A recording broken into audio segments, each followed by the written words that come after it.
Okay, so let's begin, and beside welcoming all of you, I want to remind you all that there are three organizations that produce and bring you these monthly economic updates.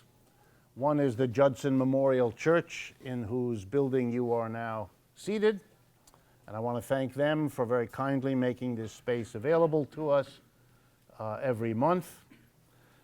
Second is the Left Forum. That's the organization that brings you each year the largest assemblage of academics and activists that we do have here in the United States.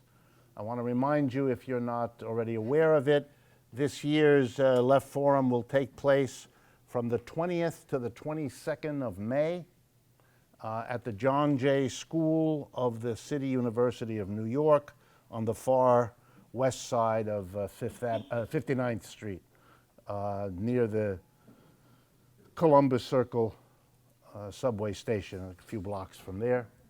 And third is Democracy at Work. And Democracy at Work is the organization that has the most responsibility for these events, and that's the organization that I work with. Before I jump into tonight's meeting, I want to let you know that this coming Sunday, Democracy at Work is sponsoring a film.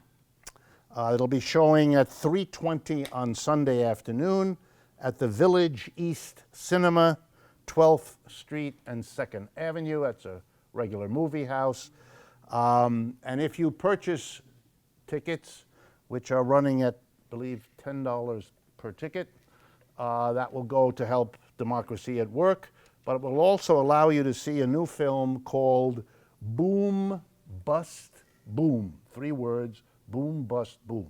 This is a film made by the people who made the Monty Python film series. If you remember that with some pleasure, and if you saw it, you really have to have some pleasure, or else you fell asleep during the program. And the same people have produced this film, which is an attempt to be humorous as well as biting in the criticism of the economic collapse of 2008, what happened, why it happened, how it was dealt with. Well done, very critical, but with the humor that the Monty Python group are famous for. And as I say, you can buy tickets. There's a lady outside the door where you came in who will be glad to provide you with tickets. I have one of the forms here if you're interested. But again, it's called Boom, Bust, Boom. Sunday, March 13th, 3:20 performance. And I should mention that after the showing of the movie, Alan Minsky and I will talk about the film and answer questions there in the movie theater right after the showing. That's been arranged with the movie theater. For those of you that know something about economics, Alan Minsky helped make this film. Alan Minsky is the son of Hyman Minsky, who is one of the best known modern, he's not with us anymore, but he was a very important Keynesian economist, sort of a person who occupies the place between Keynes and Marx, a father who was very important in shaping Alan. So you really have an expert there talking with me about that film and what it means and what its insights are. If some of you have seen the film The Big Short, this will be a very interesting companion alternative perspective. So if you're interested, come by 3:20 Sunday afternoon at the Village East Cinema. I don't believe it's scheduled to be quite as warm on Sunday as it is now, so you'll need a jacket. Okay, last thing. For those of you watching at home or around the world, please note, as I always mention, the folks sitting here in this auditorium all gave $10 to sit here and to participate. You get this for free through the internet all over the world, but there is a donate button at the website that you're finding this at, or through our website, rdwolff with 2fs.com, or democracyatwork.info. And if you can send us $10 through the donate button, that would be a kind way for you to make the same contribution that all the kind folks here in this room have already done.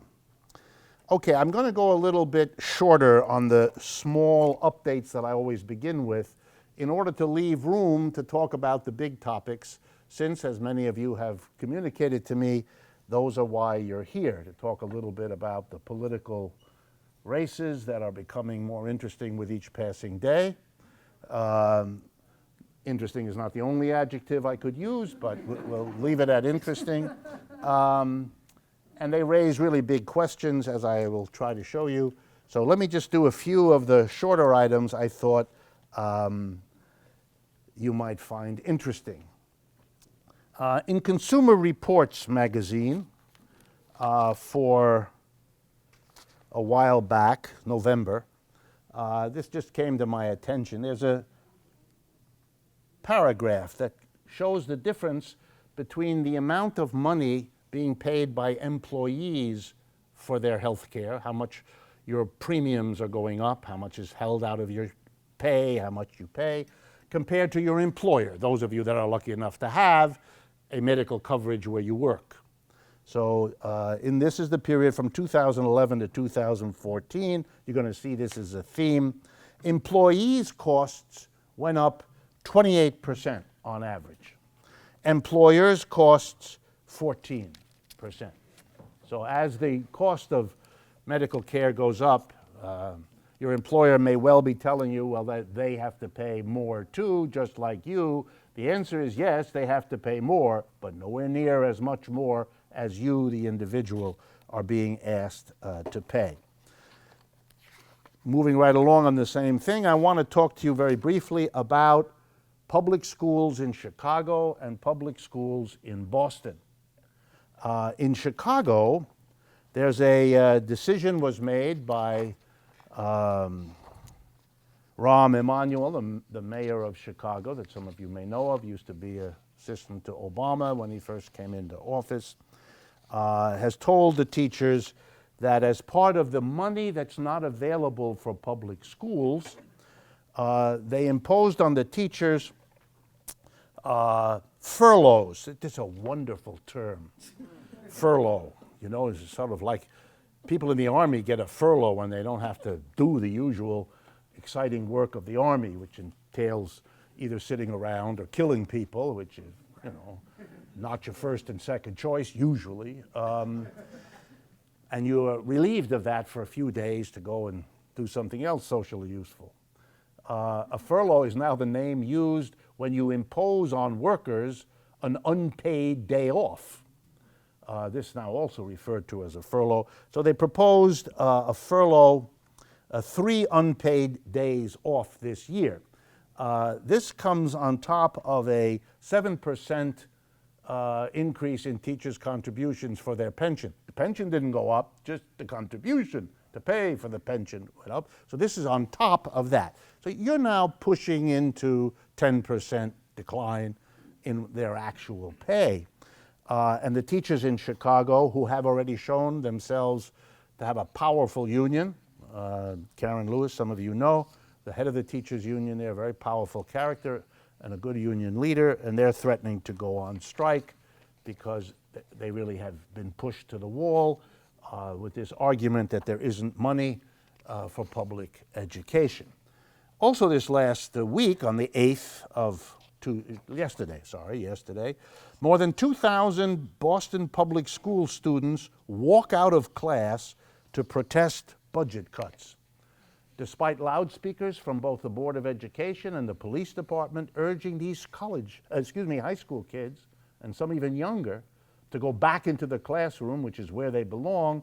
2,000 of them did not listen and walked down to the Boston Common. If you know, Boston has a very big, like Central Park, a little bit in the middle of town, and had a big rally there. And interesting that we're beginning to see the pushing back of more and more Americans in a variety of situations against what is going on, which is a cutback of the services and the salaries and the pay for working people across the board. either directly in attaching your salary or in cutting the public services you depend on, more now because your salaries have been impacted than ever before. I got an impassioned email today, which I'm going to share with you, from friends in Puerto Rico. Representative Mark Sanford, Republican of South Carolina, has introduced a new bill in Congress, H.R. 4637, whose function is to relieve the government of Puerto Rico at its discretion from applying the minimum wage law of the United States. So as I think I've told you, Puerto Rico now has an 11.5% sales tax. You all understand that. You buy a bag of potato chips in San Juan or a shirt or so, you're going to pay an 11.5%. It's far and away the highest sales tax to impact people. Should make sense to everybody since Puerto Rico is the poorest part of the United States, so it's only reasonable that the poorest part of the United States pay the highest sales tax. And now, to make life even better, they're going to reduce the minimum wage of minimum wage workers when they need to want and feel like it, and the government in Puerto Rico has said it is interested in exploring this option, whatever that means. So they're now going to get a law at least passed through the Republican House of Representatives, relaxing the minimum wage law. For those of you who don't know, Greece became famous several years ago when it relaxed its minimum wage law. And for those of you who believe that relaxing the minimum wage law in Puerto Rico will only affect Puerto Rico as opposed to being spread elsewhere, you're really not paying attention. Okay. This story is so delicious that I have no hesitation at all in sharing it with you. This is from the Bloomberg News Service from today. The headline of the story: Will Congress save you from airline fees? It turns out that a number of senators and representatives in the United States who travel back and forth from Washington to their home districts use airplanes. And when they use airplanes, they've noticed something many of you may have noticed if you use airplanes, that the airline companies have become very creative in their ability to charge you a certain amount of money for a ticket and then surprise you with a whole host of other fees. Do you want to have a coat? Would you like to hang the coat for a certain sum of money? Or if not, the flight attendant will do a number on your coat, scrunching it in among 4 other suitcases that you will not recognize your coat when the flight is over. So if you don't want that, you can hang it, but of course, for that, there's a fee. If you want to have a suitcase, as opposed to carrying things in a paper bag, which they will crunch in among the suitcases as well, then there's another fee for that. But some of the really good ones are if you want to change your flight, to move it to another day or a different hour. Then there's now a standardized fee that almost all of them charge, which is stunning. It's $200, which is more than the flight itself often costs. Which means you are often advised, if they bother to explain it to you, that you can either change your flight to go to wherever you're going tomorrow and pay $200 for that, or you can just take your ticket, throw it in the toilet, the one you paid $150 for, buy another one for tomorrow, and you're $50 better than if you paid the $200 fee.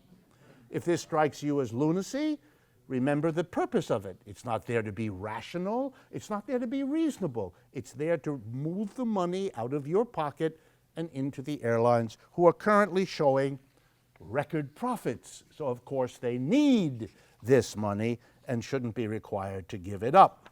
Okay. Nonetheless, always on the job, 2 Democratic congresspersons, Edward Markey, Democrat of Massachusetts, and Richard Blumenthal, senator from Connecticut.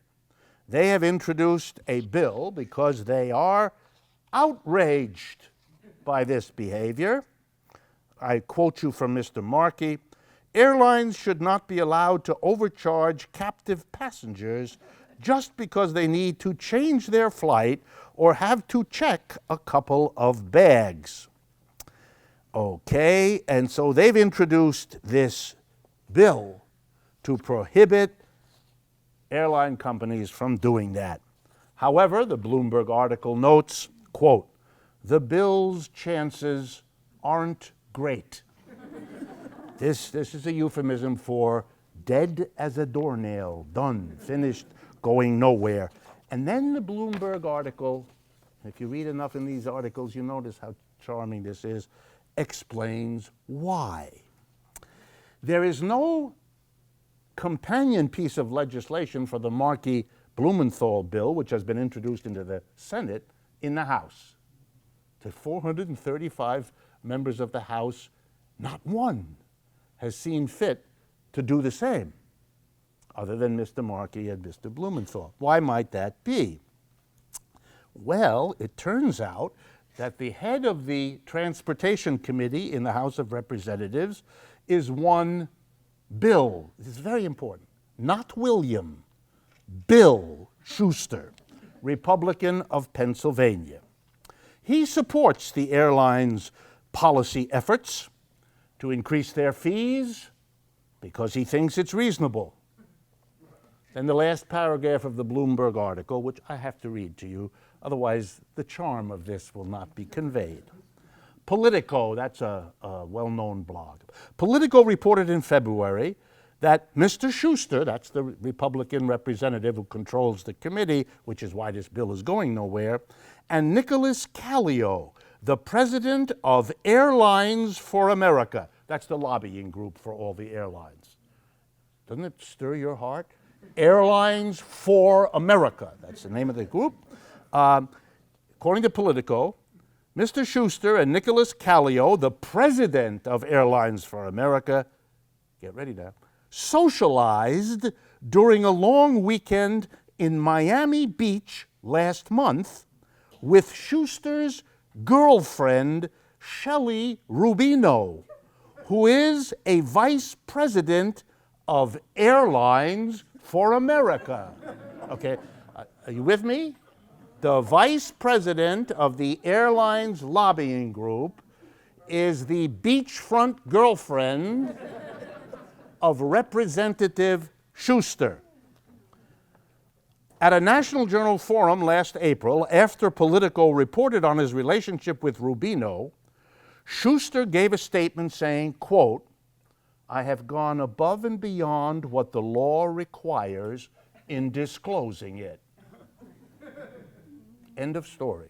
So you're all going to pay fees because Mr. Schuster disclosed his beachfront activities with his girlfriend, who is the vice president of the lobbying firm paid by the airlines to look after their interests.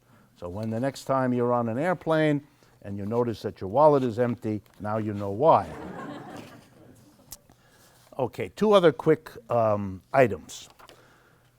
There is news again, and this has surfaced now repeatedly since 2008, that the reason we had a crisis in 2008 is, as you may remember, the so-called subprime mortgage crisis. That's when an awful lot of people who had taken out a mortgage couldn't make the monthly payments, and so the banks that had lent to them and the hustlers who had lent to them couldn't get the money back, and then the insurance for that didn't work out, and the financial system crashed. So here was an example in which our capitalist system, the real estate industry, the housing industry, the bank finance industry, the mortgage industry, worked it all out together in this efficient economic system to produce a big crash. This is always troubling for people who have to confront that the capitalist system, that supposed engine of growth and prosperity, did it again. Brought us a bust, not a boom. And so the defenders had to begin to search for some explanation that would exempt the system from the blame. And they came up with the following. This should never have happened, and only happened Because, get ready now, for those of you that pay attention to things called libertarianism, this is where this argument comes from. The fault was, you know what libertarianism, so you're not going to be surprised by what I tell you. The fault lays with the government. You see, even though it's a bank and a mortgage company and an insurance company and a housing builder, and it's the government that did it. So this being a stretch, they showed themselves equal to the task. They stretched. And they came up with the following. In 1999, there was the Community Redevelopment Act. Actually, if you study the history of the United States, it actually begins back in 1977 when the first Community Redevelopment Act was passed. What is that act about? Well, in the great United States, for most of the last century and a half, banks had a wonderful practice. They would collect the deposits of people in poor neighborhoods, African American, Hispanic American, poor white neighborhoods. They would collect the deposits for the checking accounts that all those people have, but they would never lend that money back into those communities. In fact, banks were typically trained their loan officers to take a red pencil on a map of the community and write a red line, draw a red line around the neighborhoods where you don't lend any money. You don't give people money to buy a home. It was called redlining. That's why it was called that, because you use a red pencil. So this was deemed, for some bizarre reason, to be unreasonable and unfair. And so a series of bills by liberals were passed saying, because they're liberals, saying, this isn't right. This shouldn't happen. So we are going to say the following. You banks oughtn't to do it, which they use strong language to convey. Because the language was strong, no penalty was attached. Moreover, the banks were encouraged not to do this. No penalty, encouragement. And they were told that, of course, you should never make a loan if it's not a sound business proposition. We just want you to, you know, be a little looser with the credit in all the neighborhoods you've denied credit to for all these years. A real example of liberal, to use a technical term, namby-pamby legislation. The kind that looks good when you're running for office, makes the people affected by this feel as though you're their friend and your champion, but even to summarize. But now it turns out that act has been useful. Has been useful. Why? Because it allows right-wing and libertarian folks to say, none of this would have happened, this subprime mortgage, if the government hadn't forced the lender to give a loan to these poor people who couldn't really afford it, you see. If the government hadn't made them, they wouldn't have made the loan, and then the people wouldn't have defaulted. So you see, just like we knew, we libertarians, it's the nasty government which lies behind all human evil, other than that which comes from Muslims. Okay? Now a little detail. The law only applies to banks. The vast majority of loans to subprime lenders was made by mortgage dealers who are not covered by the bill. But you know, and I can go on and on. These are details. This is a failure of a system. By the way, the government plays its role in the failure of a system. Of course it does. It's part of the system. But the idea that you can isolate the government as the evil machination behind it, that's really a position developed by people who know that what's going on is awful. And give them credit for that.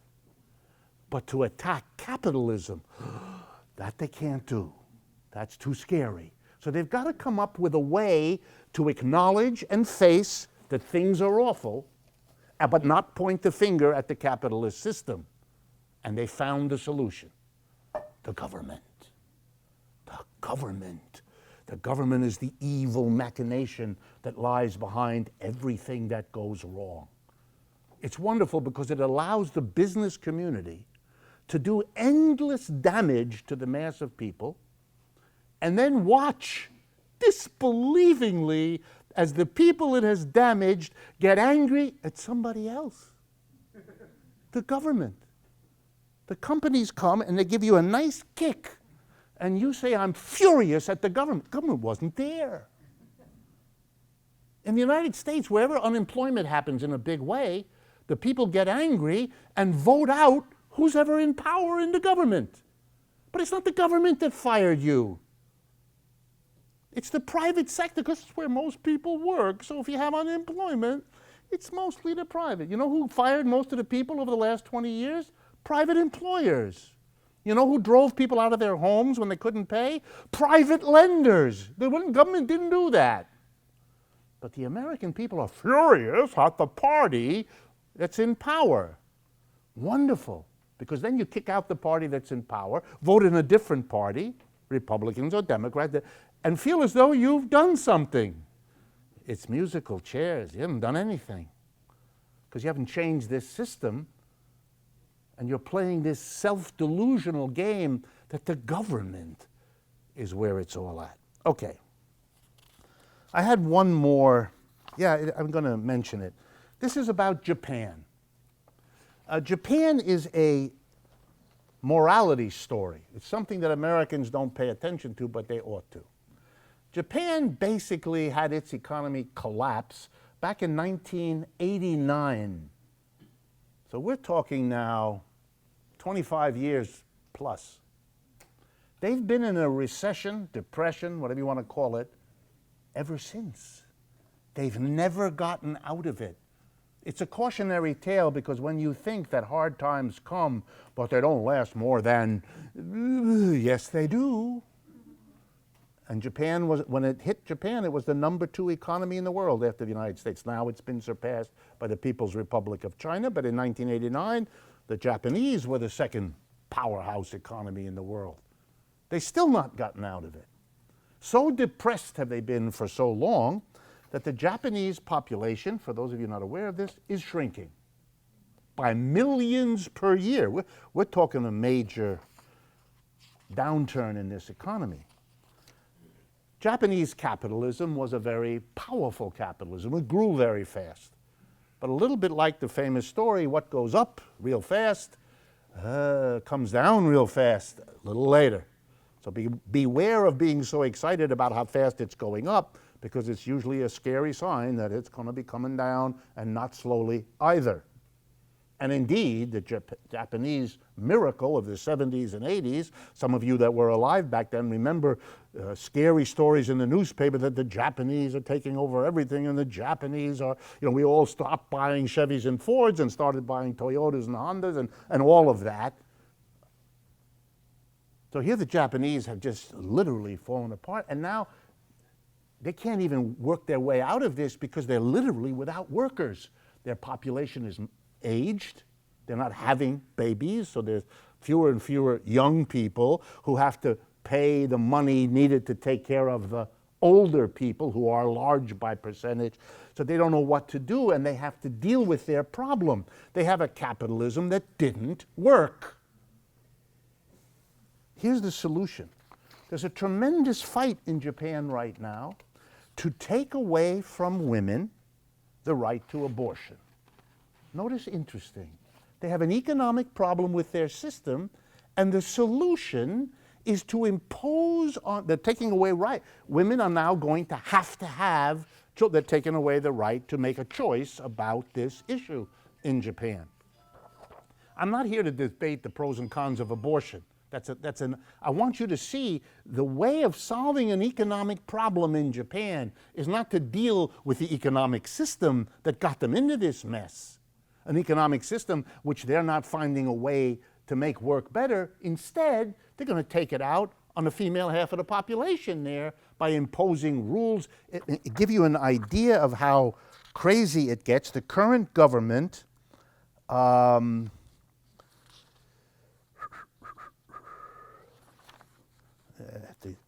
Oh yes, in June, LDP, that's the government, the party that runs Japan right now, heckled the Tokyo Metropolitan Assembly member Ayaka Shiomura as she spoke about proposals to expand reproductive options for women.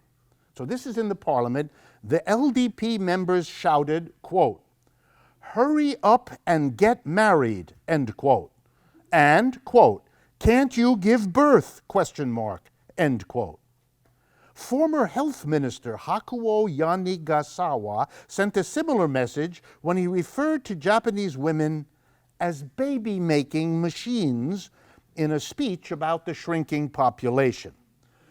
To be fair, Prime Minister Shinzo Abe apologized on behalf of his party in both cases and is now seeing if he can push a new program called Womenomics.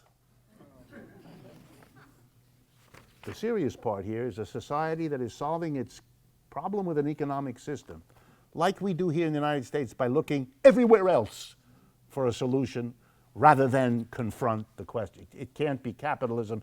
It's got to be women's baby-making capabilities or choices, or it's got to be the nasty government. Anything but the system. At this point, in most of these presentations when I make it, I have this long look on my face and I say, well, it's the United States. What do you expect? But I don't have to do that anymore, do I? And I have to preface, we're not going to talk about politics in this country and the economics of politics, because that's what we do in these monthly, and I want to talk to you about the American election. And I have to preface it so we're all clear. I am not endorsing anybody. So let me say that again, just so we're all clear. I'm not endorsing anybody. I want to talk about how capitalism works in terms of its politics, and I think I can shed some light that you might not have understood or seen quite this way up until this point. Okay, let's begin very simply. Capitalism is a peculiar economic system. It's been around for 300 years, and it's a way of organizing the production of goods and services that's different from how human beings did it before the last 300 years. Every society, to survive, has to arrange to produce the goods, the food, the clothing, the shelter, without which we die. You have to have the food, you have to have the shelter, you have to take care of, every society has to do it. The society may not think about it, may do it in a kind of unconscious way, sure, but every society has to do it. Some societies do it as a little tribal group of 20 families that move around. They're nomadic. They move around and they look for where the grass is good and where the animals are and so forth. Others have a settled life. They stay in one place and they cultivate the earth. We could do the history of the human race by how it has done those things. And then some people organize it in a yet a different way. Some people are made to do all the work and other people don't do any. And sometimes the people who do all the work are called slaves, and they're actually the property of the people who don't do any.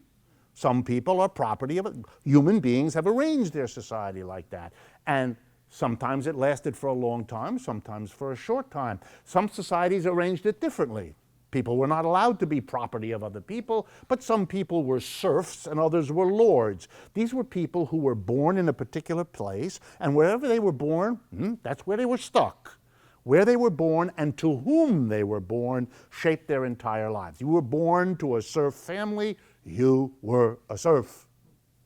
And you were a serf on that piece of land that was the land cultivated by your parents, grandparents, and so on. European feudalism, the medieval time. Some of you remember the stories you read of King Arthur's Round Table or whatever. You know about this, even if you didn't have it presented. Capitalism arranges things differently. People aren't particularly nomadic. They have a kind of settled thing. They're not slaves. Got rid of that. Not serfs and lords. Got rid of that. Capitalism came after that. Often capitalism emerged when slave systems fell apart or when feudal systems fell apart. But now things get interesting. When capitalism emerges, and it really starts in the 17th and 18th century in what we now call England. That's where it begins. That's for the first time capitalism really gets going. If any of you are ever interested, you know, Oliver Cromwell, the great civil wars of England in the 70s, that's when England really leaves behind its feudal past and begins to emerge into its new, what will eventually become a capitalist arrangement. And in the capitalist arrangement, two things happen that are really important. Slaves and masters are gone, serfs and lords are gone. But what takes their place is employer and employee. That was not the arrangement before. In a slave system, nobody is out there looking for work. You're born into work.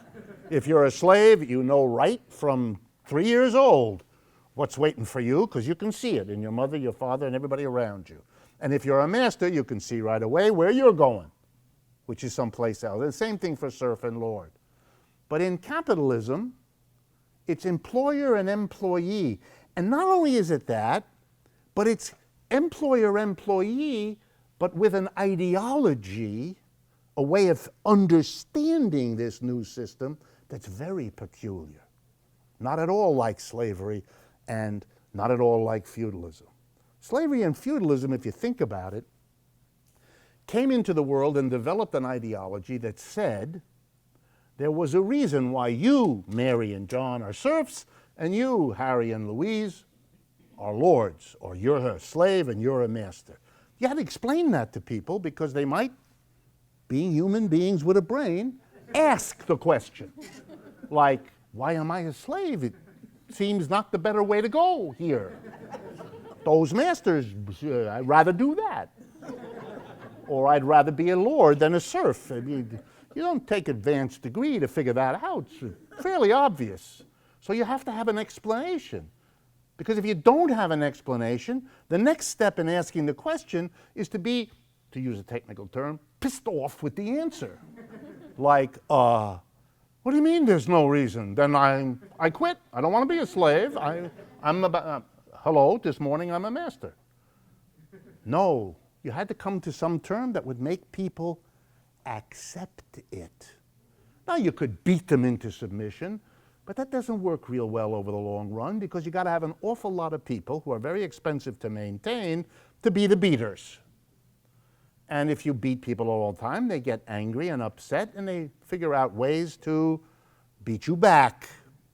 May take a long time, a lot of suffering, but this is not a good way to arrange this. Much better would be to get into people's heads to make them think that the slave position or the master position or the serf position or the lord position is an unchangeable, overwhelmingly fixed fact. And you, whether you like it or not, really can't do much about it. So, for example, it might work if you were able to convince the slaves that they were slaves because something very powerful wanted it that way. For example, I mean, look where we're sitting, I got to be careful here. Okay? Oh, if you could convince people that this was God's will, and you understood yourself to be a little person, and God is a very powerful thing, you might not like it, but what are you going to do? What are you going to do? This is the way it is. This is the way God wished it or wanted it or created it, or however the story is told. Or you might say that some people just are childlike. They really have to have someone to take care of them, like a child. You know, you don't expect a 5-year-old person to manage life's problems. You need a caretaker, someone who loves them, but keeps clearly in mind that they're 5 years old. Well, then, if you could persuade a large number of slaves that they're 5-year-olds, and a large number of masters that they're caring, by the way, that's why sometimes when slavery falls apart, the masters are really confused. They really, I loved them. I took care of them like my own children. They meant it. Ideology is something that settles into people's minds and can really become how they see the world. It's what the word means. Capitalism had a problem. In its struggles to emerge out of slavery and feudalism, it got an idea. And this idea has been its savior and its curse all at once.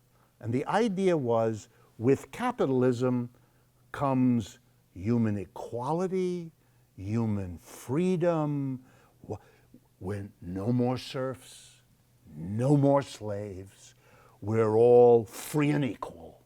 Wow.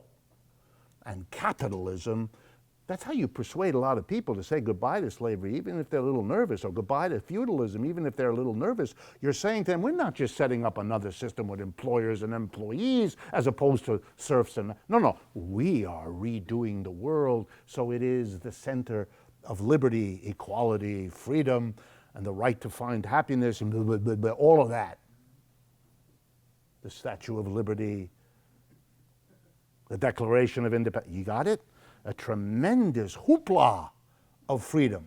Now you got a problem, because you've promised people all over the world that they're going to have liberty and equality and freedom, but you're actually ushering them into a system which has employers and employees, and when you look at that system, it's not that different from master and slave.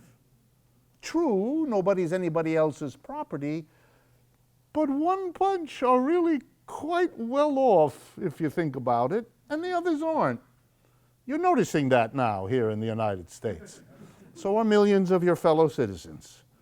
Capitalism is not a system that generates equality. What are you talking about? It never has. But it's very dangerous for a system to come into dominance promising something it cannot and does not deliver. That's a problem. You might be better off not promising since you can't deliver. But that wouldn't work because the promise was part of how you made the transition from what was before to capitalism. So how does capitalism actually work? Well, right from the beginning, it had the following qualities. First, it produces extraordinary inequality. Think about it. In any capitalist society, the number of capitalists is really very small relative to the number of people who aren't capitalists. That's very large.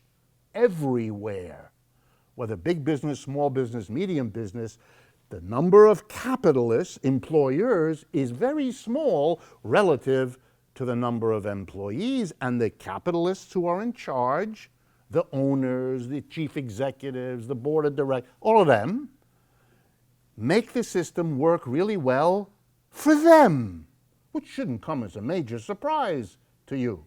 Some of you might do likewise if you were in the position of owning and operating, even with your advanced moral commitments, right? So capitalism has been unequal. Keep that in your mind. The second thing capitalism has been, it's a real problem if you promise liberty, equality, freedom. It's just extraordinarily unstable. It bounces around like a rubber ball. Every 3 to 7 years there's an economic downturn. Every 3 to 7 years for the last 300 years. Some of them are very severe and last a long time. Others of them are short and shallow. They vary, each one of these ups and downs. But what has never varied is the up and down. And every effort to deal with the up and down, to stop it, has failed. We haven't fixed that problem. Capitalism is unstable. Next, capitalism is manifestly unjust. It doesn't reward hard work as opposed to no work at all. Come on, you all do know that most corporations in America are joint stock corporations. That means they have people who are shareholders, and you know what a shareholder is. A shareholder has an important role in every corporation. 4 times a year, the shareholder, I've illustrated this in the past, walks slowly from the front door of his or her house to the mailbox.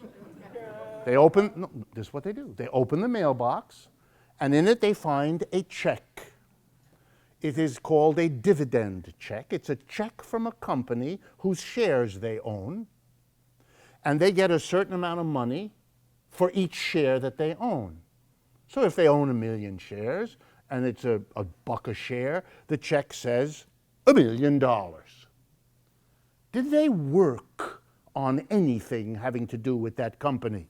No. Do they know where the company is? No. Seriously, do they ever visit the company? No, it's dirty and smelly and smoky. Why would I go there? I like Aspen. And they take the check, and they go to their bank, they deposit it, and then they spend it to amuse themselves and keep themselves busy until 3 months later, the same thing happens. They don't do anything. They just consume the goods and services that the dividend check enables them to buy. Now do a little arithmetic. If there are people who consume a ton of stuff who don't produce anything, then there's got to be people somewhere else who produce stuff they don't get to consume, because the only way the consumer who doesn't produce can get is if there's a producer who doesn't get what he or she produces. So the way this system works is it moves wealth from producers to other people, from non-capitalists to capitalists. It doesn't do that because there's deserving. The people who walk slowly to the mailbox don't deserve to have that. What are you talking about? We don't even know where the people got the money that they had to buy the shares. Maybe they stole it. No, seriously. Maybe they inherited from a grandmother who put the wrong name on the inheritance. It was actually somebody else's grandmother. Who knows? You don't. The system doesn't care. You have the shares, you get it. You don't have the shares, you get it in another way. Don't you? It's the system. Okay, should therefore not come as a shock to you to discover, to learn, if you haven't already known it, that this kind of a system, from the beginning, produces people who are angry about it, who are critical about it, who don't like it, and who want something else. You don't need to be a genius to figure that out. You know, slavery had people who were against it from the beginnings, wherever it was. Serfdom had people who loved it and people who hated it, people who supported it and celebrated it, people who criticized it. Capitalism always had those, always. From the earliest days in Britain, some of you have heard names like levelers and other early groups of people who were angry at one or another of the things that capitalism was dumping on them. If you go back and you look, for example, read again, because they really are wonderful, the novels of Charles Dickens. He is screaming about British capitalism in its early days. Those characters, Oliver Twist, David Copperfield, those are people going through unbelievable experiences. Dickens doesn't like them, and he doesn't like the system. All of the great novelists, Balzac in France, Émile Zola, Gorky, the greatest of the Russian documenting novels about what capitalism coming to Russia meant, or the Italians or the Swedes or all the others coping with this new system. They're full of criticism. Thomas Mann in Germany writing what Buddenbrooks or the other novels of what life in this new capitalism was like. Critics are everywhere. The notion that this system has always been beloved just the way Mr. Cruz loves it. I'm not endorsing anybody. This is a fantasy. It has always had critics. And the critics have always struggled to explain, why did this system go wrong? I mean, it promised, to use the French Revolution slogan, liberty, equality, fraternity. It didn't bring, we're not brothers with one another, are we? we don't have liberty, we don't have equality, we don't have... Come on. Capitalism didn't deliver. It didn't deliver. So the question is, one question, why not? What happened here? But even more, what are we going to do about it? Well, in the 19th century, when Europe really embraces capitalism and it begins to spread all over the world, which in the 20th century it basically does, in those 2 years, those 2 centuries, excuse me, the 19th and the 20th, the critics kind of come together. And they come together and they realize we have a basic set of ideas. We think we can explain why this system is so bad, why it can't deliver and didn't deliver on its promises. And we think we know what we should do about it. The 2 objectives, right? Explain it and figure a way out.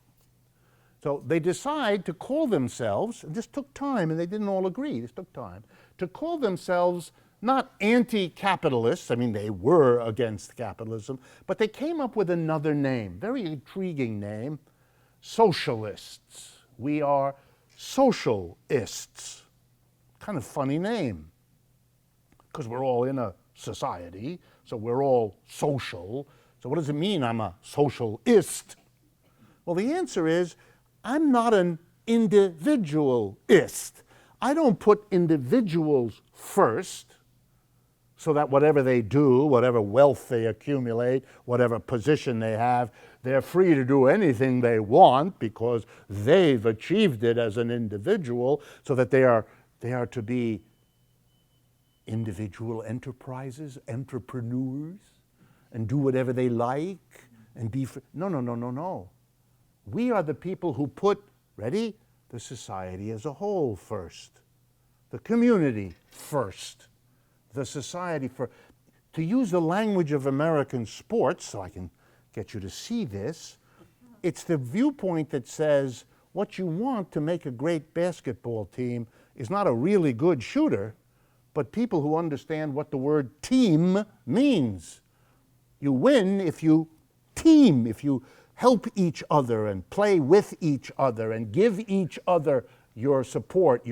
Not everybody's his own Michael Jordan, right? We're not that. So we're socialists, these folks said.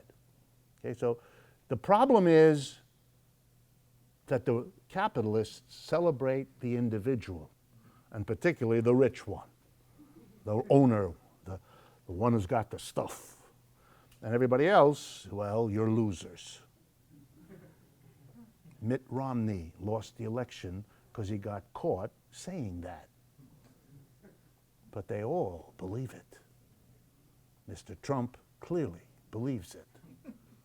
Loser is his favorite epithet.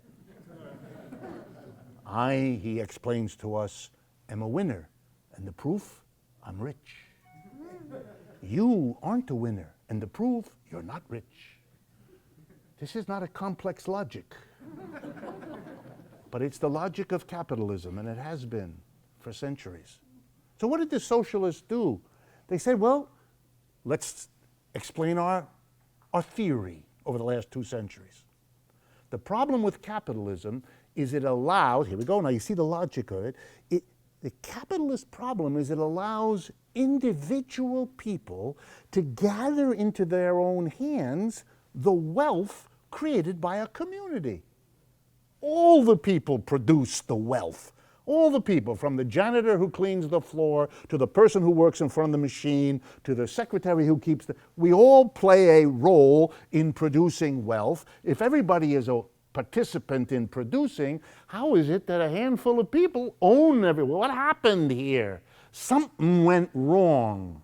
So the socialist solution always was, you've got to, here we go now, take the property that enables production to happen, land, machines, factories, tools, equipment, that's got to be taken away from the few who've gotten it into their hands and given back to the totality of the community that produced all this stuff.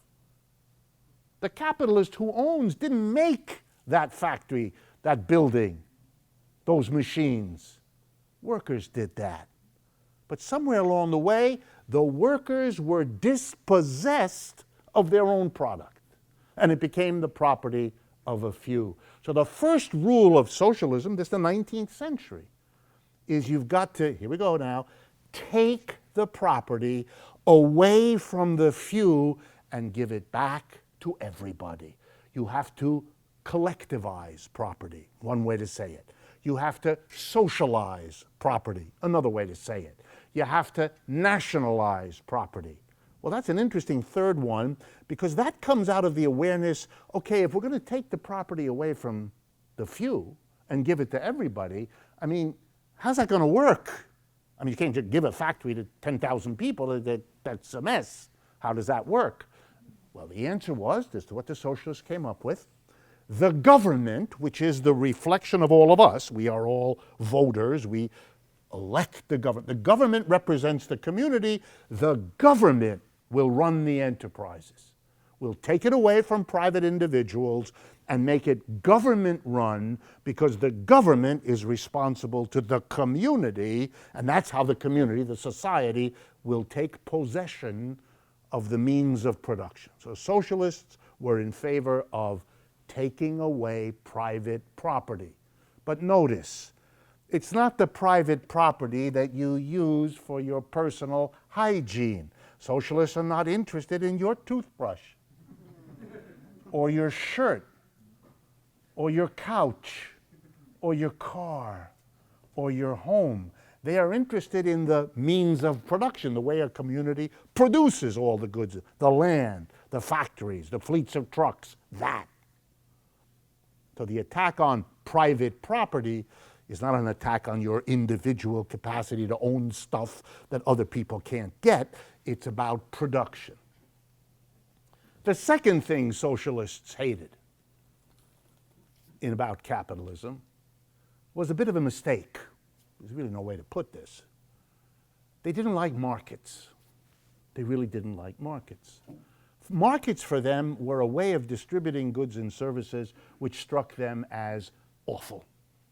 As awful as having individuals take into their own hands the fruit of everybody's labor. By the way, socialists always hated private property in land. And that was an old religious argument that those of you with a knowledge of the history of Christianity, for example, can appreciate. Who put this earth here in the Christian story? God did. So only God can do with it. Human beings saying, it's mine, I'll decide what's done with it, are offending God. They're making their own something that they sure as hell didn't put there. You didn't make that land, did you, Mr. Landlord? God put it there. And you ought to be a religious enough person not to arrogate that to yourself. And the same thing, the community made all the goods and services, the trucks and the tools and the equipment. This should also be collective. And they didn't like the market because for them, the market is a way of pandering to the rich. Markets give the best outcome to the people who have the most money to spend. In capitalism, in the business school, we teach capitalists that you'll have to learn how to charge the maximum amount that the market will bear. That's your job. Go out there and find what's the biggest price, the highest price you can charge, and make a sale. Gee, your job then is, for whatever it is you produce, to get the maximum amount of money out of somebody else's pocket. This is not very nice. Maybe they need the money. Maybe they need the money more than you do. You can't have that thought. You don't get the system, do you? You are a liberal, which is not a nice thing. You haven't understood. The market is a system that rewards those who have and penalizes those who don't. That's why many of you would enjoy, right, a Mercedes-Benz. You really would enjoy finishing this meeting, going outside, and there it is, waiting for you, and you would like to have it. But most of you have come to terms with the fact that that's never going to happen. And it's never going to happen because you don't have the money. And the Mercedes is distributed according to price, You have the money, you get it. You don't have the money, you don't get it. Just go home and drink much beer. It's cheaper. And after enough beers, you'll think you're in the Mercedes anyway. And that's cheaper too. So socialists have been against markets and against private ownership of the means of production. And their solution, how to get out of capitalism, was simple. The government is the only way to get this done. We, the people, have to get the government, seize the state. Some of you know the slogans. Seize the state, and then use the state to move the property from the private owners to the society as a whole, and to get rid of markets and rather distribute goods and services. The state will do it through a planned system where we distribute the goods and services according to people's needs, not their pocketbooks. Cue the music. Right? So socialism had its answer. What were the people to do? Simple. Seize the state. And socialists then began, starting in the middle of the 19th century, a big debate. How do you do that? And there were basically two answers. And you'll see now how we get to Bernie Sanders. One answer was, you become a political party. After all, we workers are the majority. If we have a real political system, we're going to be the party that says, we'll bring you socialism, vote for us, put us in power, we'll be the government, and we'll go to the private owners and we'll say, thank you very much, you've had a wonderful run, a year, 100 years, 200 years, it's over, have a nice day. We're taking it. So the socialists should form a party, contest for office, win the election, take the levers of government, and substitute planning for markets and the government owning and operating enterprises for private enterprise. That's it. That's the plan. That's what socialism meant for that group. There's another group that said, this is an illusion. You think those capitalists are going to let you win the election, do you? You're very naive, they said. You don't get it. The election is a game. Right behind the election is the gun. And if they can't keep this system going with the election game, they'll keep it with the gun game. So if you really want to make a change, you got to have your own guns. And you have to make a revolution. You got to take the power. You can't go through this political game, because this is a political game you're going to lose. They've got the money. They've got all the connections. They will play the games of politics and drag it out and keep you dancing, and you'll never quite get there. So you've got to use, in the end, what you really have, which is you got the numbers. You got the people. And they don't, because capitalists are few in number relative to everybody else. That's their ultimate vulnerability. So the socialists split on that. Some decided to make it revolution. Others decided, that was the language they came to, evolution. Edward Bernstein in Germany, the great socialist theorist, called his famous book at the end of the 19th century evolutionary socialism, to distinguish it from revolutionary socialism. Revolution is the gun, evolution is the ballot. And socialists have been split on that ever since. They weren't split on taking control of the government as the way to get things done. They weren't. They weren't. They agreed on that. They just disagreed on how you do it, revolutionary or evolutionary. So now we come to the 20th century, quickly, and it opens with the Russian Revolution, 1917, a revolutionary seizure of power. The Bolshevik Party didn't come to power by running in elections. They made a revolution. They took advantage of a very weak moment in the Russian capitalist system, 1917. The Russian capitalists had eagerly gone into World War I, which they promptly lost. Never good. It's much better to win a war than to lose one, and the Russians have learned this lesson over and over again. So they lost it in 1914 is when World War I starts, and by 1917 they're defeated. And a large part of the war is fought on their territory, so they are really wiped out. Then they have a revolution on top of a defeated, war-torn country.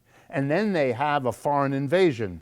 Several countries, led by the United States, France, Germany, and Japan, invade the new Soviet Union. And then they have a civil war between the White Army and the Red Army. They lose a world war, have a revolution, have an invasion, and have a civil war. They were the poorest country in Europe before all this happened. By 1922 or 3, they are a basket case economically. They really are wrecked. Meanwhile, in Western Europe and in other parts of the world, evolutionary socialists begin to move in a big way. And they take over governments by the ballot, which they've been doing ever since. I want to remind you, the French government today is a government of the Socialist Party. Okay, so they won by elections. The government that took over a few weeks ago in Portugal, I think I mentioned this to you last month, is now a government of an alliance of the Portuguese Socialist Party, the Portuguese Communist Party, and the Portuguese Green Party. That's what governs Portugal. And for those of you that didn't know it, think about what that means. You didn't know that. That's an important change in, like Greece is governed by a socialist party now, a serious socialist party. The Labour Party in England has been recaptured by the socialists who had lost it under, what was that guy's name? I do block it. The Labour Party. Blair, Tony Blair, right? So, you know, socialism was not interesting to him, but Mr. Jeremy Corbyn, who has now taken over, has won the election for the Labour Party, is a strong socialist, and so on. Well, the Russian Revolution and then the Chinese Revolution, again, a revolutionary, not an evolutionary procedure. Cuba, revolutionary. Vietnam, revolutionary. So some did it evolution. They took the two different paths, but what they all did is create a very powerful government. And therein lay a big problem that they hadn't foreseen. If you give the government that enormous amount of power, then there is a problem. Yes, it may use the power to take the property from the private owners and make it work for the people. It's possible, they could. They have the power, they could. And it's possible they will get rid of the market and distribute things according to need. But it's also possible they will do other things. For example, they will not transform the workplace. They'll get rid of the private owners and they'll substitute government officials. They'll get rid of the market, but they'll substitute government officials deciding who gets what. And those government officials occupy a very privileged place in a society. How do you deal with that? And especially if the mass of people really come to work the way they did in capitalism, do their job, spend the 8 hours, and go home, but are just workers, although it's now a state enterprise rather than as a private. Well, to make a long story short, this led to a very powerful government that didn't have responsibilities of being anchored in the larger community. And that led to a lot of trouble. It led to the collapse of Eastern Europe and the Soviet experiment. It led to big changes in places like Cuba and Vietnam and the People's Republic of China. And it led to a number of socialists saying, whoa, wait a minute, we don't want to go in that revolutionary way. We want to go much, much slower. And we don't want to give all this power to the government, and not knowing where to do with power if you don't give it to the government, well, then you got to give it back to the private. They couldn't see another way, another solution. So what they did is they created societies like France, where the government has a lot of power, but it leaves a lot of power in the hands of the private enterprises that are still there. And that's what they do in Sweden, and that's what they do in Germany, and that's what they do in all those places.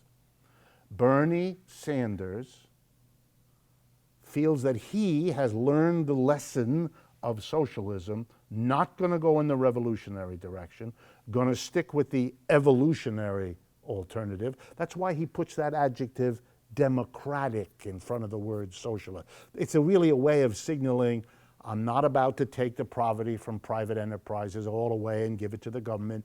That hasn't worked out real well. We're not going to do that. We're not going to take a revolutionary road. We are going to build a political, evolutionary, political party strategy.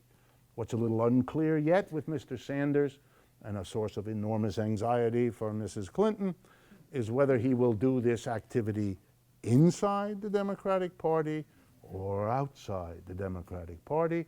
And that's a big decision he is going to have to make as he moves forward. But that's where socialism, traditional socialism is, and Bernie comes out of, where else could he come from, but that history of what socialism was. Last point about socialism. There's another reaction to all of this history that takes a different direction. It says, yeah, it shouldn't have been given to the government. Yeah, the government had too much power. But the solution to that is not to give it back to the private sector. That's recreating the very problem for which socialism was a response.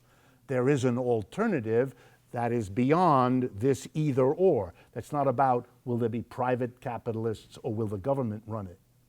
The alternative is what some people think socialism should always have been but wasn't, is to transform the enterprise, to make the enterprise itself the site of the socialization of the economy. Or to use the language that's a little better for Americans, to democratize the enterprise, to make the enterprise itself, every factory, every office, every store, into a collective activity of all the workers in it. So there's not any private capitalist anymore, it's gone. But there's not a government that's on top of the situation either. The economy will serve the people insofar as the people are in charge of the economy. And that has to mean what it sounds like.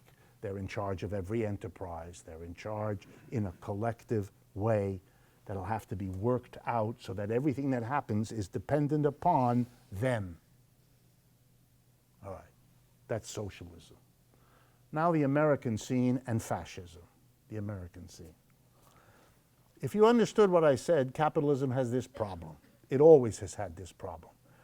The number of people who are capitalists is small. It's way too small. And that has always meant that capitalists have a problem if they're in a society of universal suffrage, like the United States or Europe or Japan. Why? Because the number of capitalists is small and the mass of people is large. Because the small capitalists make the system work for them and become wealthy and powerful, and the mass of people don't.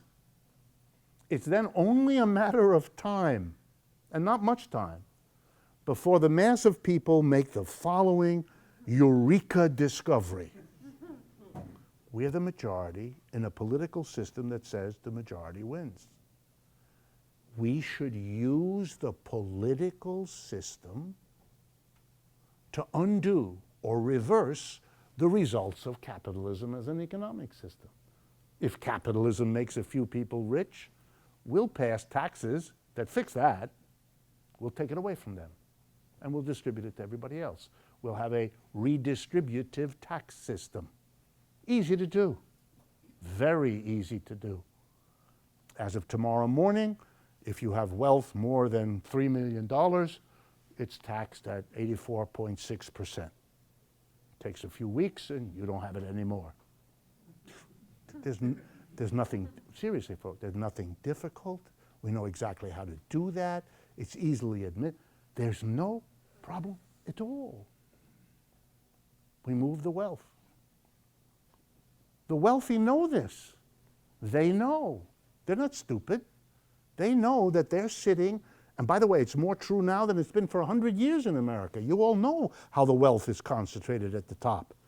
That's why the 1%, 99% invented by the Occupy Wall Street became, you know, common knowledge and common language for the American people. A society in which a tiny number of people have a vast amount of wealth and power, and the vast majority of people are having a harder and harder time. The kids have to load up on debt in order to get a college education. They have to borrow money to do any of the things the so-called American dream was supposed to deliver to them, et cetera, et cetera, et cetera. This is a system that's fundamentally fragile. How have capitalists stayed in power as long as they have when they're in this terribly vulnerable position? The answer is that they've made a deal with an institution called a political party that turned out to be very useful for them. And the job of the political parties that the capitalists made use of was to create, and there's no other way to say this, a mass base for capitalism. To create a mass of people who would support the capitalist system. That's the job of a party. And if capitalists are going to support a party the way they support the Republicans or the way they support the Democrats, with huge contributions and every kind of support imaginable, which both parties do, then that's because the party is useful for them, is urgent for them. Let's see how the Republican Party does it real quickly. Its job is to bring into its arms, into its organizations, all the people it can that it can persuade to support capitalism. So for example, since capitalism is dominated by a few large corporations, one of the biggest problems capitalism has is the risk that small and medium-sized businesses who are constantly squeezed to death by the big ones turn against them. It's very important that that not happen. That is a very dangerous enemy for big business. The small businesses whom they overcharge. The small businesses for whom they steal the interest at high rates for loans, all the rest of it. They outcompete them by underselling them and all the rest. So one of the things the Republican Party has always done is embrace the medium and small business. And the party has worked closely with associations that do that. The Chambers of Commerce. What a wonderful institution. You're in it if you're, you know, a corner sandwich shop, and you're in it if you're a 10,000 person factory at the edge of town. You're all members of the Chamber of Commerce. And you're in the Kiwanis Club and the Rotarians and all the rest of that. Very important. These are mass organizations that bring small and big business together. The Republican Party had to, that's not enough. Small and big and medium big is still much too small. So they found another ally in this country. It works differently in each country. They found the ally of the social conservative, the person who is committed to the notion that they're living 1 or 2 centuries back. That everybody is happily married, has 2.5 children, a dog, a station wagon, all of that. Very important. We love that. We believe in family values. If you vote for us, we will recreate the family you imagine you once had. That kind of thing, you know. But very important. We love religion. You're a religion, we love you. And you vote for us, and we will help your church. We will help your. We love you. We do. And the deal, or if you like to shoot things that are alive and make them dead, we love guns. We love you with guns. More guns here. Take it to bed with you. Take it to school. Sew it into your left leg. We don't care. Because here's the deal. You support free enterprise. You support the capitalist system. You support private enterprise, and we will support you. That's the deal. You vote for the party that endorses the capitalist system with gusto. And when it gets into power, we will not only make it serve us, the big businesses, but we will help them give you some reward. We'll help your little church.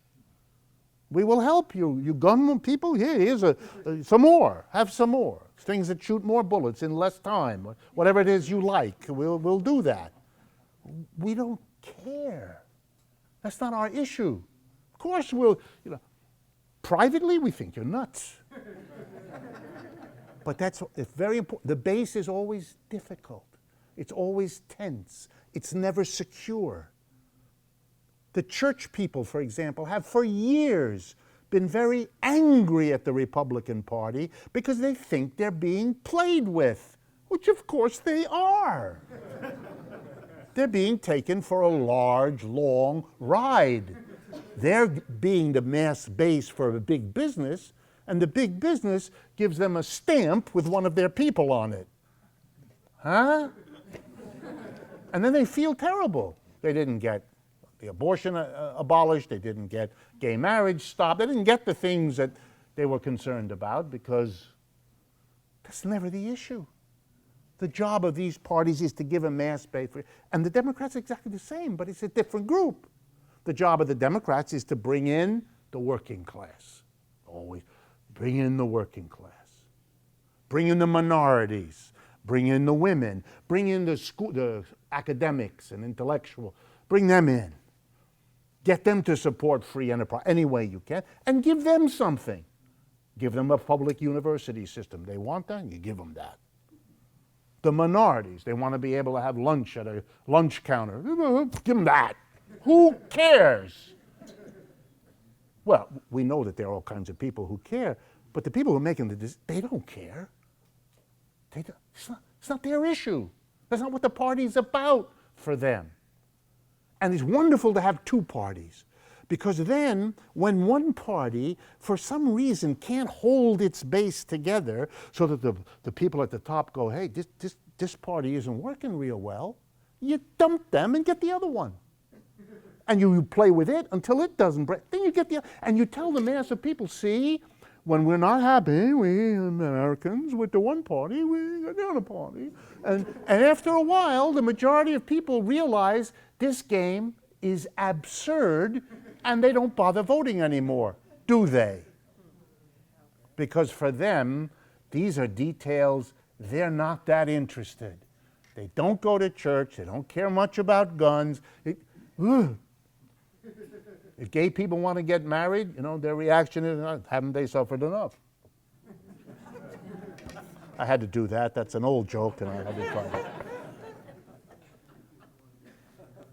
But sometimes neither of the parties work as a base for capitalists. Sometimes they both fall apart.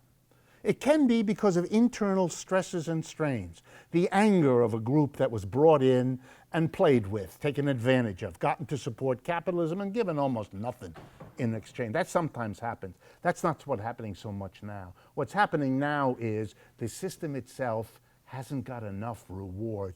Too many people are having too hard a time. And so both on the Republican side and the Democratic side, it's not working. The parties whose job it is to hold everything together can't do it anymore. The anger of particularly white male, but not only, but particularly white male workers in the ages of 25 to 50, they're voting for Mr. Trump in huge numbers. They're angry. Nothing has worked for them. Nothing has. This game is disgusting for them. They're angry. They want out. And this guy is as good a way as any. It doesn't take much of a risk. He's a successful businessman. So if you're a Republican and voting for a successful businessman, sort of that's in the cards. That's okay. And on the other side, same thing. Overwhelming young people entering into the political arena, loaded up with debt, loaded up with crappy job prospects, loaded up with crappy income prospects, told that they live in an American society where they're going to live better than their parents, and the truth is they're not going to even achieve what their parents had. They are, what are you talking about? This is not I'm out. And they enjoy it. What do you mean I can't vote for he's a socialist? Good. It's like doing exactly what your parents told you not to do. It's delicious. Of course I'm going to vote for that old man socialist. And the more it freaks out my parents, the more I'll tell them about how much fun it was going in. But it's really, and the parties, but it's very serious. The parties can't do it. The parties can't do it. The election, the victory of Mr. Sanders in the state of Michigan last night is an amazing thing. That he could do it. It's as amazing as Iowa, it's as amazing as New Hampshire. These are very serious failures of the Democratic Party to do what it's supposed to do. Mr. Sanders is saying, I don't like capitalism. I prefer something else. That's been impossible in the United States for half a century. And he's making it look easy. It's very important. He's teaching Americans, all of you, but millions of Americans, that there are millions of people who agree with him.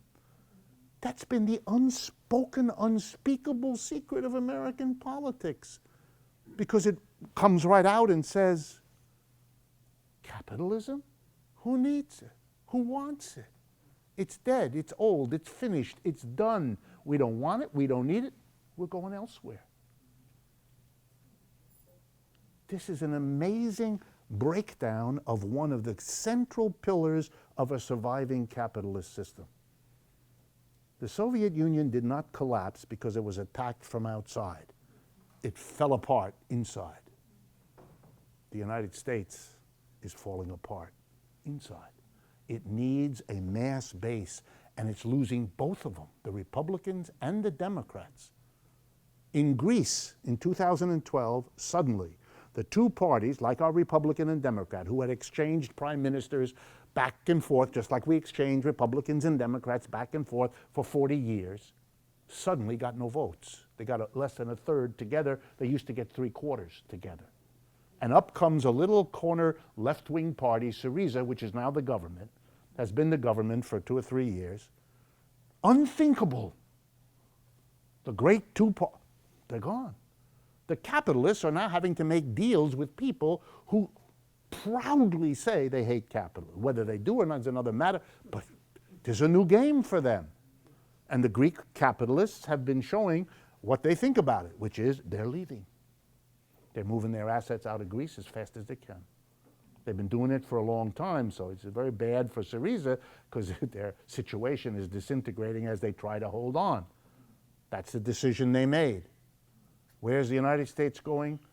I don't know, but nobody, the chaos that you see, the anxiety at the top.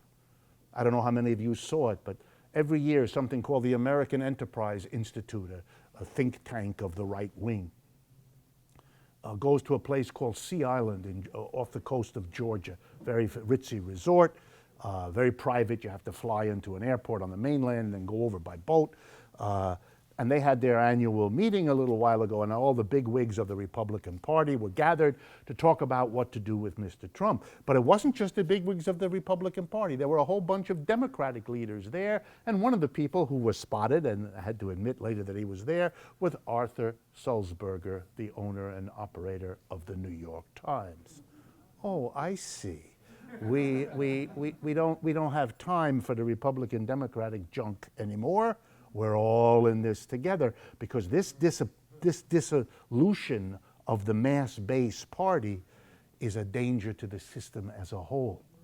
The New York Times can't decide between Mrs. Clinton, whom they're desperately trying. If you saw the first headline this morning, Trump wins Michigan. Sanders strong. They couldn't say, he won! They couldn't. But that's who they are. They couldn't do it. He's strong. He's strong. He won. That's the shorter word. It's better to put up there. It's easier. They couldn't. They're very, very scared. Now the last point. What happens to a capitalism when the political parties, whose job it is to create the mass base, or to use the language of Gramsci, to give hegemony to the capitalist system, so it has the allies to keep, when that fails, when the parties disintegrate, when the mass of people desert the parties, will no longer play the game of giving their approval to capitalism in exchange for the crumbs they get, what happens then? No. What happens then is you've got to now control the society. You can't have it by consent. You can't persuade them. They're angry, they're bitter. That's where we are. We're getting a country more and more angry about the job situation, the income situation, now you've got to force it. That's called, when the government becomes the partner in the control, in the shutting down, in the ending, there'll be no dissent, there'll be no demonstrate, there'll be none of that. And if you do it, we will hurt you. We will throw you in jail. If there's too many of you to accommodate in our jail, we will dump you in the ocean.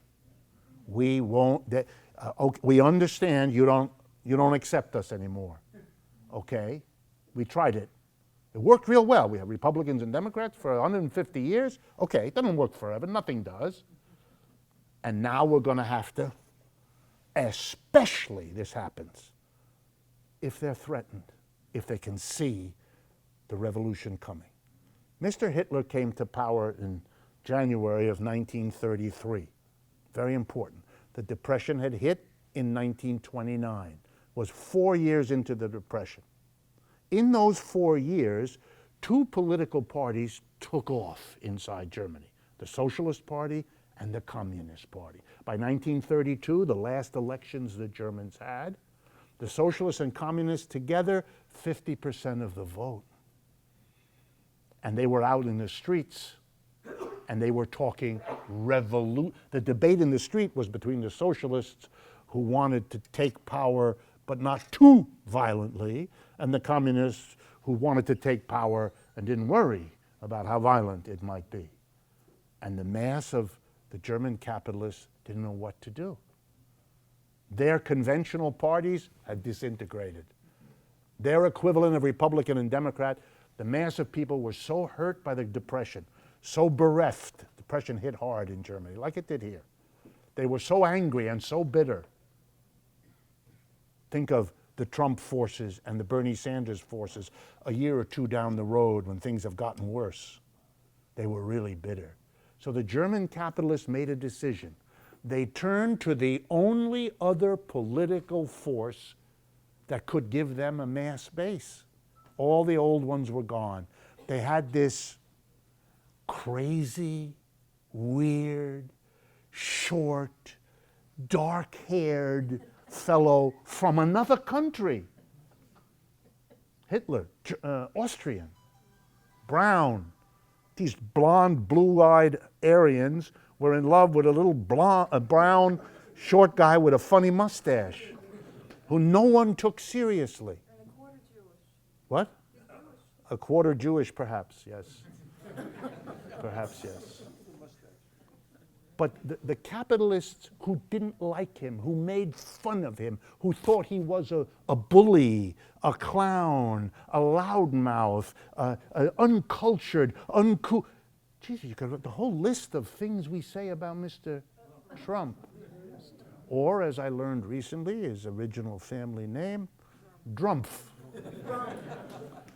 Stephen Colbert did a horrible, horrible job on poor Mr. Trump. But here's my point. Turning to a fascist, to a person who says, I'm not about the usual conventions of politics. I'm not a Republican and a Democrat, or the German equivalent. I'm here to tell you, you want to make a deal with us? Fine. You give us the government, we'll take care of all the opposition. You're not, don't worry about it. You don't need a mass base. We'll kill them. We'll terrorize them. We'll drive them out of the country, or we'll arrest them, or we'll gas them to death. We'll take care of it. There'll be no unions to worry about. There'll be no communists and no socialists and nothing. That's what happened. Fascism is when you can't hold this unequal system together with the mass-based party apparatus. We're watching both parties tremble because they can't do it. They can't paper over the contradictions of this system. The poverty, the debt, the bad-looking future, the difficulty of the young people who are voting overwhelmingly against what exists. And this system is now going to have to figure out, can we recoup the mass base in the two parties? And it don't look real good right now. And if Mr. Trump wins, he will exacerbate all of that. His commitment to evangelicalism is thin. Very thin. And if Mrs. Clinton becomes the candidate, which the apparatus wants, she will come in under a cloud of disagreement and hostility and criticism from an outside of her party, but from half of the people inside the party. How she's going to govern and how that's going to work, very questionable. Whatever she says, you should all be aware, she and her people are watching in stunned disbelief at the disintegration of of their party. Exactly the way the establishment of the Republican is looking in stunned disbelief as Mr. Trump makes monkeys out of them. Over and over again. They don't know what to do, they don't know how to stop it. But be very worried, because there is a solution that has happened before when this peaceful arrangement of keeping capitalism going breaks down. What happens then, if you have that merger of the government as the partner with a heavy fist to keep this system going against all of the opposition, that's fascism. That's Italian fascism, Japanese fascism, Ukrainian fascism, German fascism, and so on. Fascism has always lurked there as the fallback position when everything else doesn't work. We used to think of that as a historically interesting question. It's now coming to be part of our immediate situation. I don't want to leave you with a negative. So I'm going to ask Alan over here, because Alan is working on that film, that you can at least come and learn more about Boom Bust Boom this Sunday and leave laughing.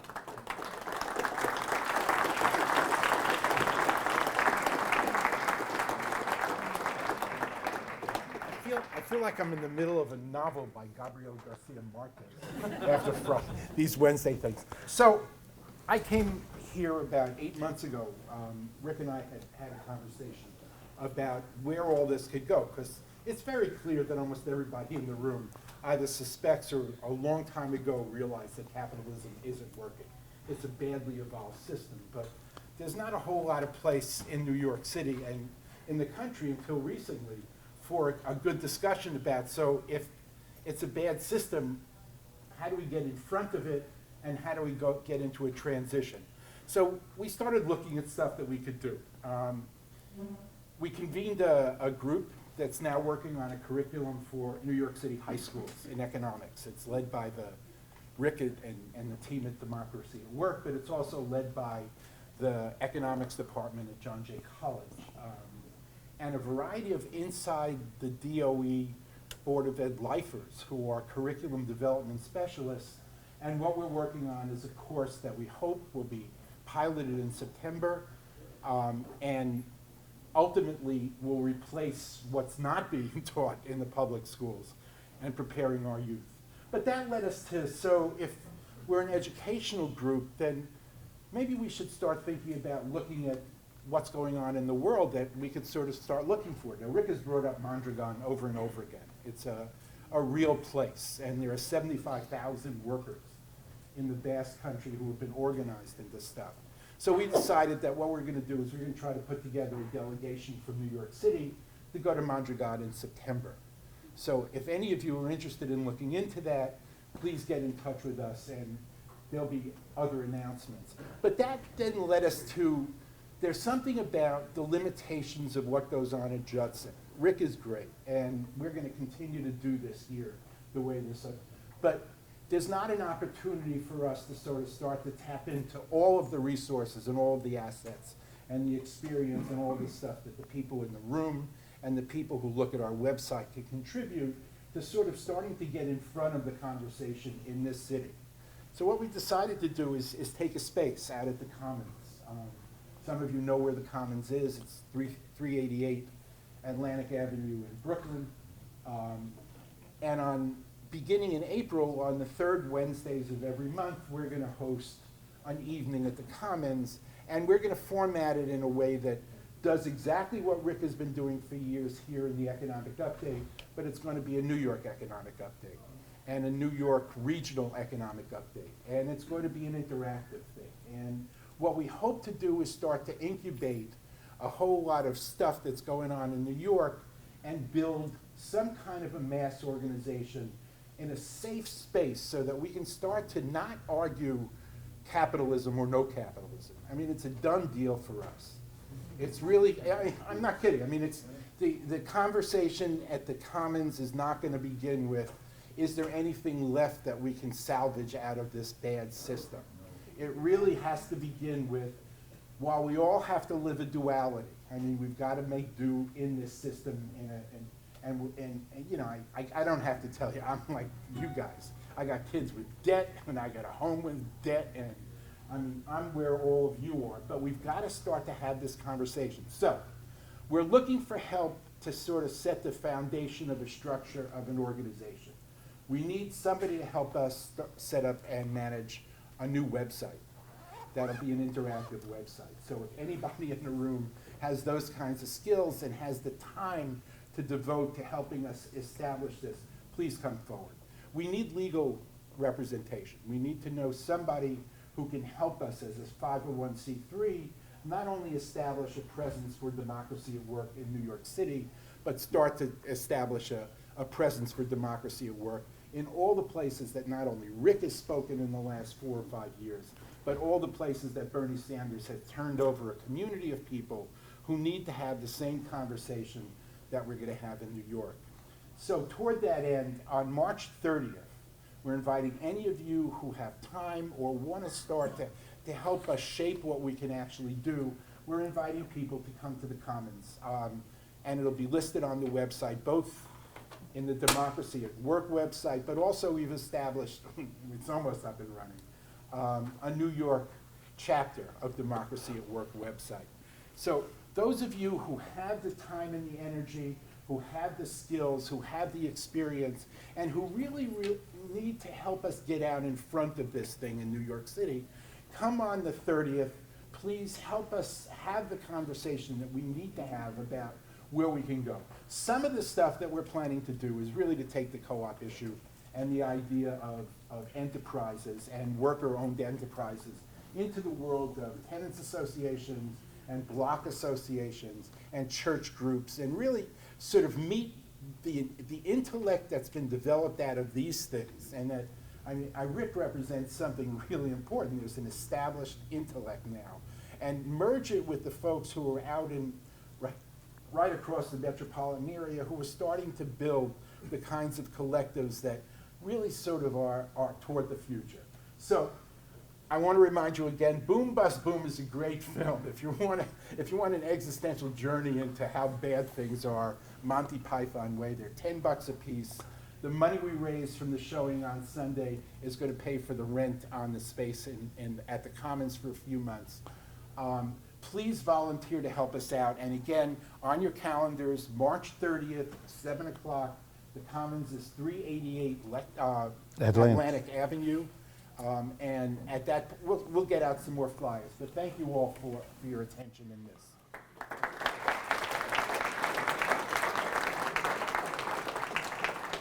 For those of you that don't know, because Alan is very modest, Alan is a lifelong public school teacher here in New York City. That's what he's done all his life. Therefore, you know you can trust him. But seriously, to underscore what he said, many of you have come to me at various times after these talks and so on and said, you come, you want to learn, and all that's wonderful, and we hope you continue to come. We had enormous attendance tonight. We're very grateful for it. but a number of you have said you're ready to do stuff. You want to do things. You want to make. That's what we're trying to do. That's how it always starts. We're figuring out what's going on. We're understanding it's not working. We're understanding it's becoming dangerous and intolerable. If we can begin to go from listening and learning to acting and changing things, then it really gets interesting, and then we can make a difference. That's what we're now going to do. We're going to make the transition from examining and understanding and discussing, which we'll continue to do, but to also beginning to act to make change. So Alan is going to be leading that process here in New York. We have another person who's doing it elsewhere in the country. California is exploding with what's going on there, as are other parts of the country. So we're moving into the next phase of what is a fairly predictable set of events when a system begins to break down. Don't just be, if you can, don't just be a witness, don't just be an observer. Make a difference. And we're asking you and inviting you. We've got some resources. We've developed them over the last 5 years. We have the basis to do this. And if we do it here, and if we do it in California, there's no place in this country that isn't going to learn, because the people are I travel all over the United States now, all the time. Between the last time you saw me and now, I've been to California twice on 2 different trips. I've spoken in 12 different California cities. The audiences are like this, only bigger. And the impact of what's going on, whatever the wave is that's carrying Mr. Sanders, is carrying a lot of others of us also. And it's an amazing thing, and it would be a tragedy if we, the kinds of people that come here every month, don't grab this moment of history. They don't come that often to make the changes that are now possible. So Alan is somebody who's asking you, if you have something to contribute, some way to participate, please talk to Alan before you leave tonight.